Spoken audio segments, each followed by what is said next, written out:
Hi all PMP aspirants, I am Pratibha.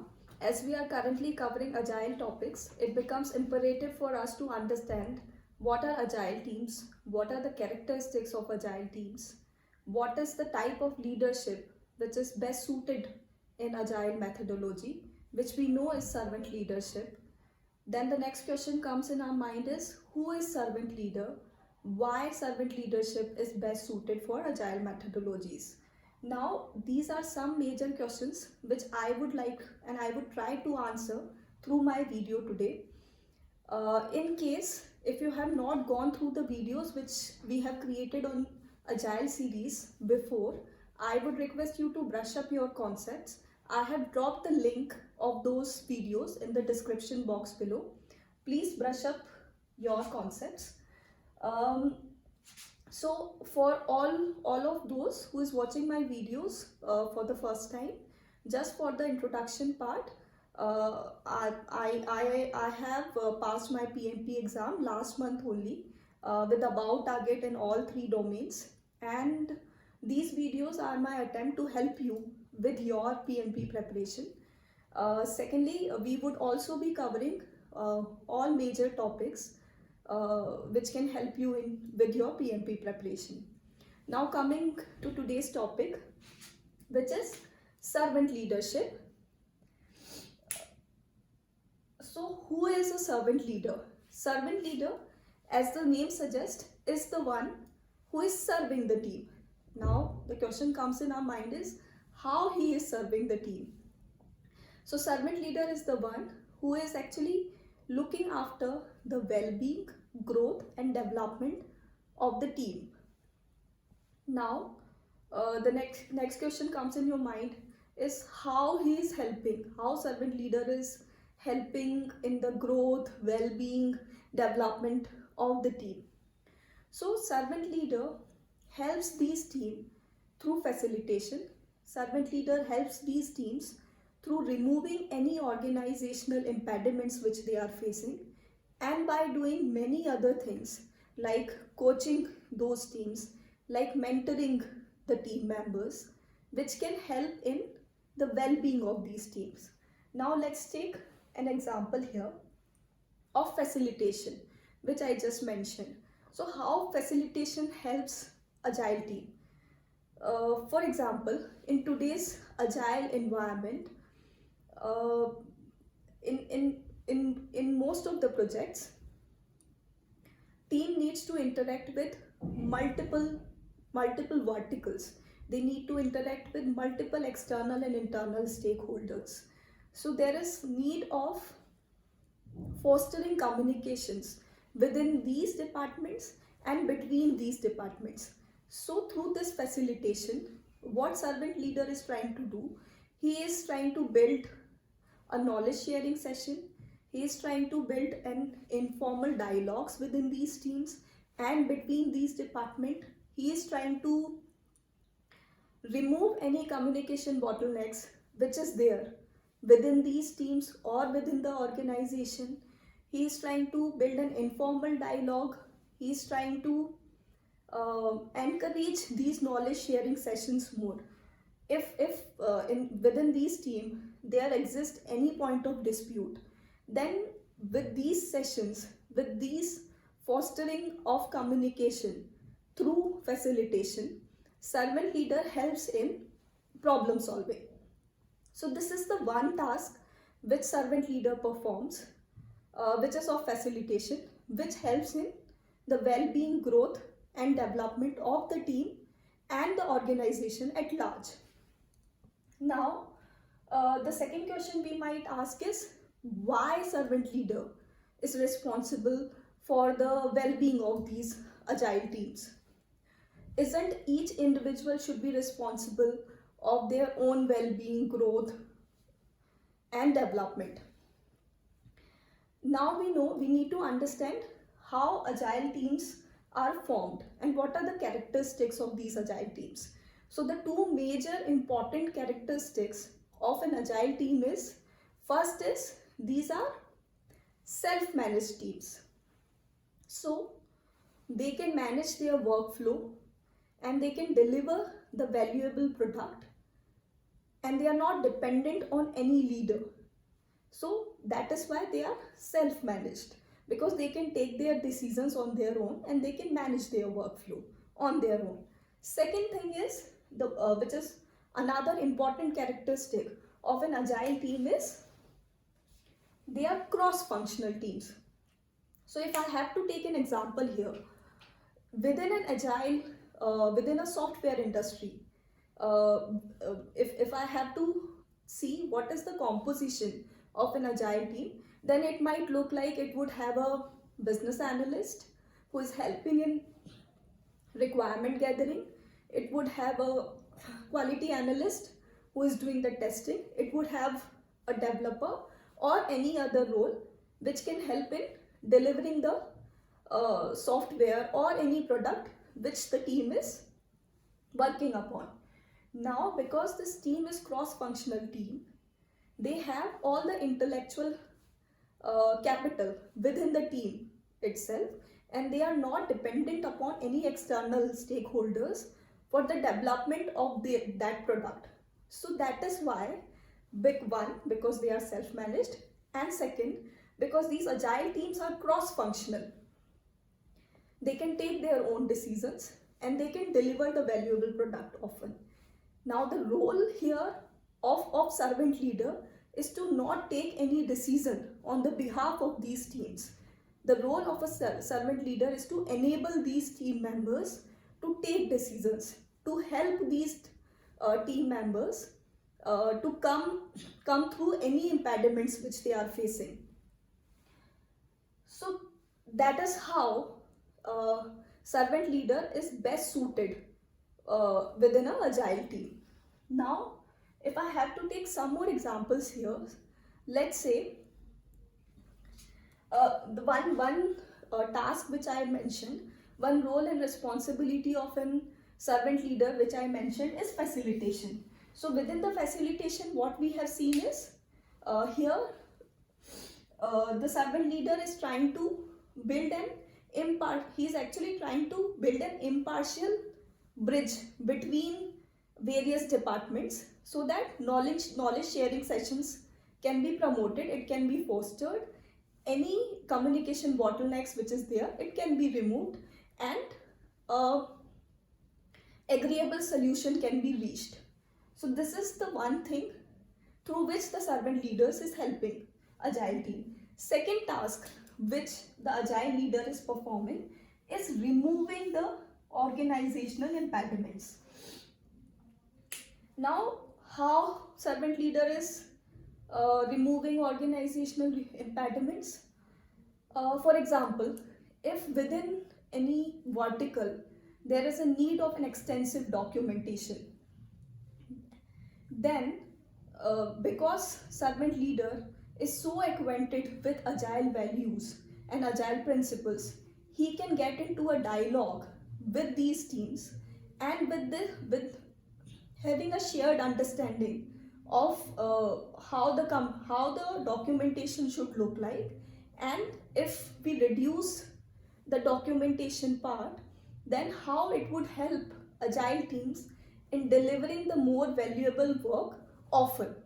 So by reaching an agreeable solution, agile leader or a servant leader is not just helping those agile teams in delivering the valuable product often, but he is also helping that vertical and that organization at large in removing any inefficiencies or bottlenecks which exist in their system. So this is the second role which a servant leader plays. Third role for a servant leader is he paves the way for others' contribution. So how servant leader is paving the way for others' contribution? If I have to take an example here, servant leader is the one who is actually working with across different verticals. Sometimes he is working with product owner in creating the stories for the team, user stories for the team. Sometimes he is working with finance department in creating a incremental budgeting. Sometimes he is actually working and he's actually working with management for letting the agile team work on one project at a time, because agile principle says we do not need to multitask, we need to work on one project at a time. We do not need to waste our time in task switching or context switching, which would actually help agile teams in delivering the value more often, because their time is not getting wasted in context switching. So sometimes agile leader is also helping the team in this way. Sometimes he is also working with facilities to work on the space of the team. So that is how a servant leader is playing the role of a coach or a mentor here, by removing those impediments, any barrier which is coming in the way of agile team or organization or vertical, and he is actually paving the way for their contribution. By with this example only, if the agile leader is working with product owner in order to create stories, then those stories, if if they are well defined, it would ultimately help the agile team only. So that is how he helps in nurturing and growing other team members. He is helping and coaching and mentoring the team members, and improves their contribution within the team. The fourth role and responsibility which I have mentioned here is the technical guidance which an agile leader provides.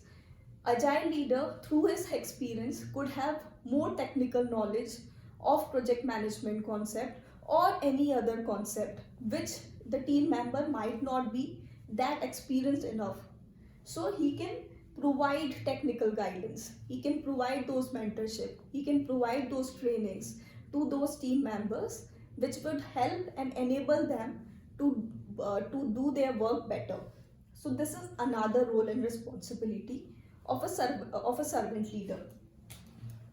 Fifth is, servant leader helps in nurturing and growth of the team. We have seen how servant leader is nurturing the team. We have seen through his facilitation, by removing any organizational impediments, by working on those bottlenecks which various departments are facing, by helping various team members, and by providing technical guidance if needed. He is helping in nurturing and growth of the team through his coaching and mentorship. It is also said that role of an agile leader is to is the growth and development of the team member, even if it comes at the cost of losing that team member from the team or from the organization. So if that is also happening, agile leader is actually justifying his role. Now, second and last responsibility which I have mentioned here is celebrating the team success and removing any external dependency which the team might have. Whenever team is achieving something, agile leader believes in celebrating the success of the team. Agile leader also promotes that the entire team takes collective responsibility of their output. And if agile team is able to achieve their output, agile leader or servant leader do not shy away from celebrating the success of the team. Next point which I have mentioned is he helps in removing any external dependency which the agile team might have. As we have seen, role of an agile leader is to collaborate with external departments within the team through those knowledge sharing sessions, building an interactive channels between these departments. He helps in removing any external dependency which team might have. Now we have seen these all are the roles and responsibility of an agile leader. Now, how these roles and responsibilities which an agile leader is performing, helping agile teams. So he is helping agile teams in through these ways. Firstly, as we discussed, agile leader or a servant leader helping in well-being of the team. He is helping in growth of the team. He is serving team members here. He is listening to the team. See, it is very important. If you are playing a role of a problem solver, first you need to listen to the problem in order to analyze it, in order to promote a collaborative solution towards it. So, a servant leader has to be a good listener. He promotes self-awareness. When an agile leader paves the way for others' contribution, he is not taking any decision on behalf of those teams. He is actually enabling them to take the decision. He is enabling them to achieve and exploit their existing potential. And that is how he is making each team member within the department, within the team, more aware about their own capabilities. Fourth is helping people grow. So we have understood how through the mentorship and coaching which a servant leader provides, it could be a technical guidance, it could be through facilitation, it could be by promoting and encouragement of informal or formal dialogues, and through those knowledge sharing sessions. He is helping people grow. Fifth is he promotes the safety, respect, and trust.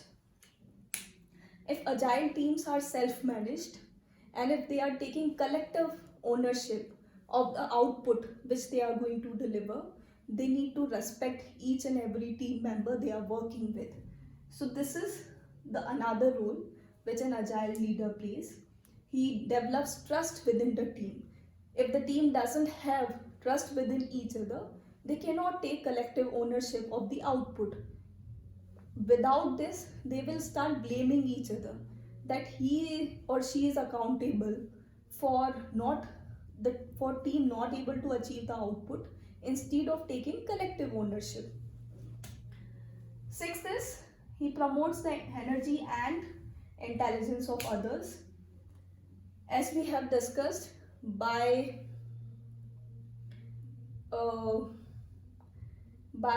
removing those organizational impediments, those barriers, by promoting the dialogues, here the agile leader is promoting the energy and intelligence of other.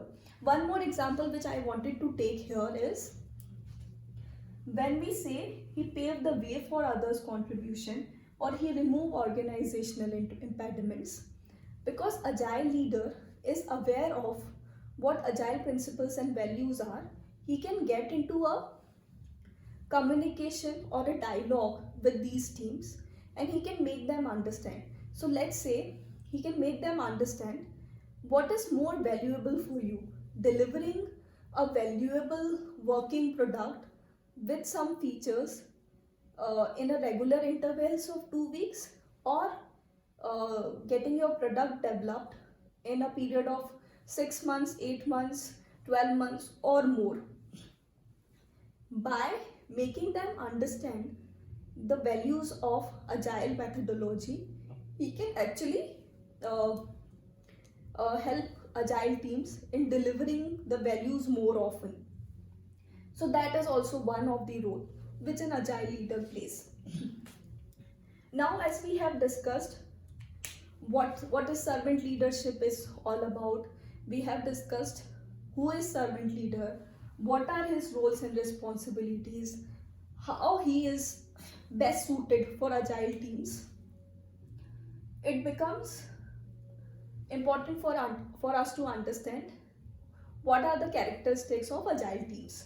So that is the another major topic which I am going to pick up today. This table which you see here is the table. Again, I have taken from Agile Practice Guide. I'm a very big fan of these tables and appendix which is there in Agile Practice Guide, because with very least words, these tables gives you a lot of knowledge. So if any one of you is going to give your exam in next 1 month, 2 months, or in the upcoming time, then I would recommend you to revise these agile tables, the tables which is there in the Agile Practice Guide. Okay, so our next topic is agile teams and what are their characteristics. So the first characteristics or attribute of an agile team is dedicated people. Now, as we know, what an agile principle supports. Agile principle supports that one should work on one project at a time. There should be limit on the work in progress so that team can focus and deliver more value often, so that their productivity and efficiency increases. So this is one of the most important characteristic of an agile team. Now, when we also say dedicated people, team is comprises of 3 to 10 people.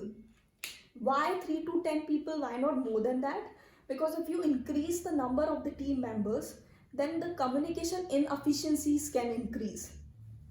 To remove those, to not have those inefficiencies within the agile team, the members of the team are limited to 3 to 10.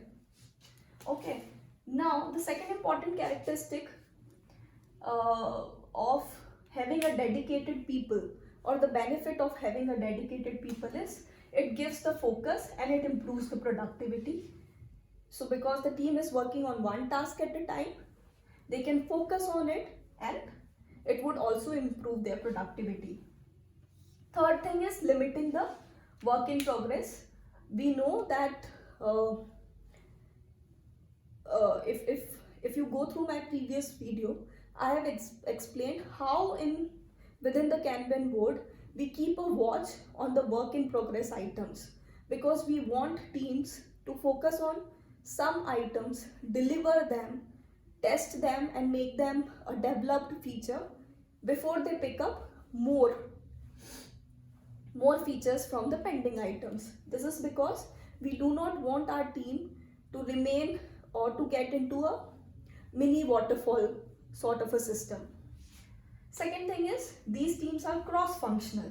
So as we discussed in servant leadership, with the example of the composition of software agile teams, is the team would have a developer, team would have a quality analyst, team would have a business analyst or any other role, which makes them self-sufficient to deliver the valuable product often.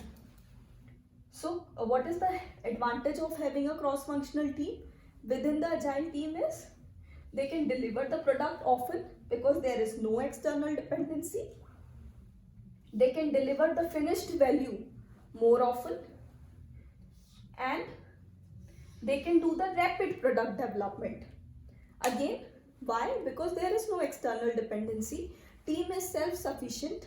A team have the intellectual capital within themselves to deliver that valuable or finished product, and because they are able to do a rapid product development, they can also get the feedback more often. Now, the third thing, which is an important characteristic of agile team, is co-location. Now, why co-location? Because co-location helps in better communication. Co-location helps in improving the team dynamics. Co-location also helps in knowledge sharing.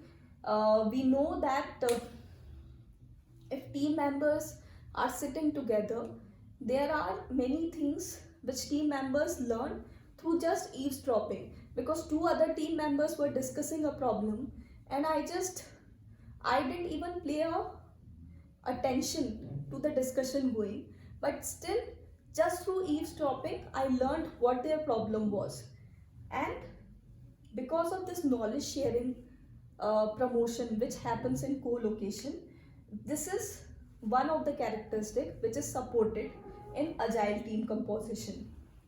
And fourth thing is obviously reduce cost of learning, because the teams are co-located, their learning improves and cost of learning also reduces. Now, one question which would come up in your mind: in today's pandemic environment, how can you co-locate your team members? So even if you have a dispersed team or distributed team, you can still make them work in a co-located workspace through various channels, like having a fishbowl window, through having those conferencing room, which can help them working together, and which could actually create a virtual environment where they are co-located.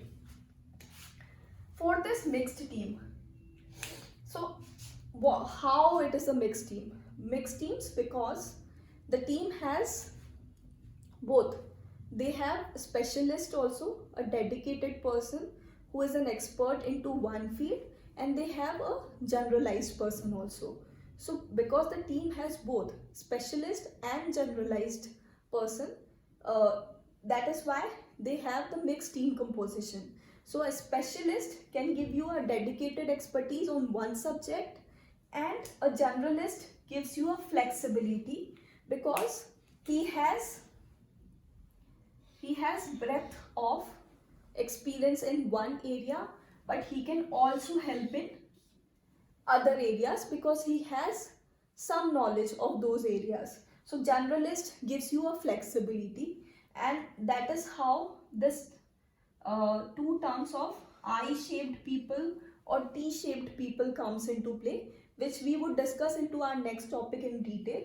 So I'll just give you a little brief about it. I-shaped person is a person who is a expert because he contains breadth of his expertise in one field, and a T-shaped person is the one who has breadth of experience in one field, but he also has a generalized knowledge of some other fields. So that is why a I-shaped person can give you a dedicated expertise, while generalist can provide you the flexibility. So another thing is we have people from multiple skills because of having a mixed teams within an agile team. And we also know, because agile teams are cross-functional, multiple skills would be available within the team. Last point which we are going to cover in today's topic is the next characteristic and last characteristic of agile team, that is stable work environment. Now, as we discussed here in servant leadership, sometimes servant leader also convinces manager for letting agile team to work in one project at a time. What it gives is stability to the team. What it also provides is the team member depends on each other. As I told you, servant leader helps in creating the collective ownership of the output which the agile team is delivering. They depend on each other, they trust each other, they respect each other. So this is what we covered. Now, with a stable work environment, because we know the team, agile teams are self-managed team, they are not externally dependent. That also makes the agile team environments stable team environment. Simplified run rate. Now, what is run rate? Run rate is nothing but the velocity of the team. Velocity means the rate at which the team is creating stories or team is delivering their output.